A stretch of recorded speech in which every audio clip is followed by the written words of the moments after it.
Did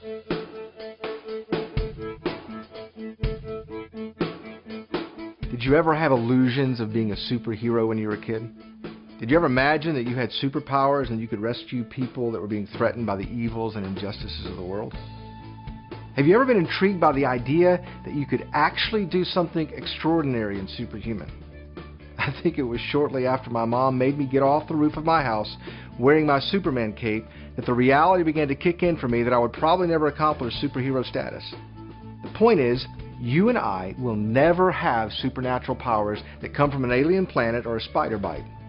But with or without superpowers, there will still be moments in your life, right? When the odds will be stacked against you, the obstacles will seem overwhelming, and you will have to overcome what seems impossible.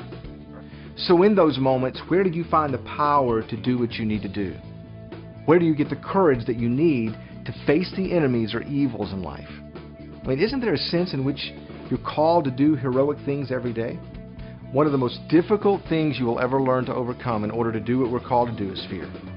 Now, it's unrealistic to expect anyone to become completely fearless. That's why our goal as leaders and parents is to help our children not be paralyzed by their fears. It's also why we define courage as being brave enough to do what you should do even when you're afraid. I mean, think about that. Even when you're afraid. The truth is, you will be afraid. So the question is, when fear is present, where do you find the courage to stand up or push through or keep going?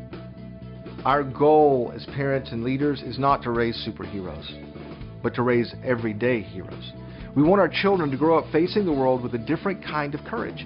Courage to stand up against the bully, courage to speak out for the sake of others who may not have a voice, courage to refuse to do the wrong thing even though the crowd seems to be pushing them in that direction.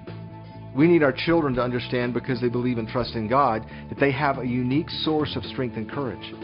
As a matter of fact, we want them to understand something that David said in Psalm 56:3. When I'm afraid, I will trust in you. In other words, there are going to be times I am afraid, right? But because I trust in a God that is bigger than me, a God that is with me and in control of every situation, I can have the strength to be courageous. Batman is one of my favorite superheroes. The reason I like Batman is because he was just an ordinary guy.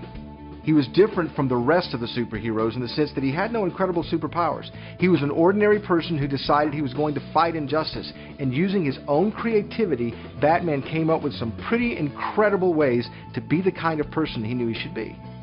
That's also why I like the Bible stories we're talking about this month. Again, these are all ordinary people. We're talking about men and women who had no superpowers except for the fact that they knew God had a mission for them, and they trusted in His promises to always be with them. I mean, think about Joseph. He was thrown in a well, sold into slavery, and wrongly put in prison. He had every reason not to trust in God, or at least to question God's goodness, but he trusted that God was with him, and that gave him the courage to do the right thing in every difficult situation. Then there was Moses.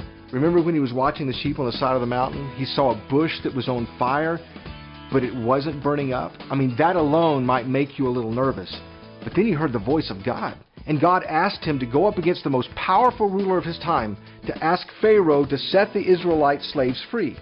And in this incredible story, we see how Moses faced his fear even though he didn't feel ready or capable or prepared. And after Moses convinced Pharaoh to let the Israelites go, everything started looking good again, until Pharaoh changed his mind, and Moses is trapped with the sea in front of him and Pharaoh's army in hot pursuit. But he showed courage in a tough situation, and God made the miraculous happen, parting the Red Sea and allowing the Israelites to escape. And you remember the story of Joshua and Caleb? After wandering in the desert, they demonstrated courage when they were sent out as spies, when everyone else was scared to enter the land God had promised to the Israelites. These two guys spoke up and reminded the people that God would provide a way for them to take the land. I mean, they were brave even when others weren't. And this is a lesson we can all learn. And don't forget Joshua with a giant walled city to conquer and an unexpected battle plan. He could have run away in fear, but instead, he remembered God's promise to Abraham and God's faithfulness. Joshua showed courage because he knew that God was a God who kept His promises. Here's the point. We all have the potential to be everyday heroes because we're a part of something that's bigger than any one of us individually. It's something that God has determined He wants to do in our generation, and we want to invite kids and teenagers to take part in that mission. The important thing to point out as you read the scripture this month is that whenever there was an adversary, Wherever there was a raging sea or a giant wall around the city, God always showed up. It's God's presence that gives us the power to push through and to do what is right. It doesn't mean that the walls will always come down. It doesn't mean that we won't sometimes feel the fire.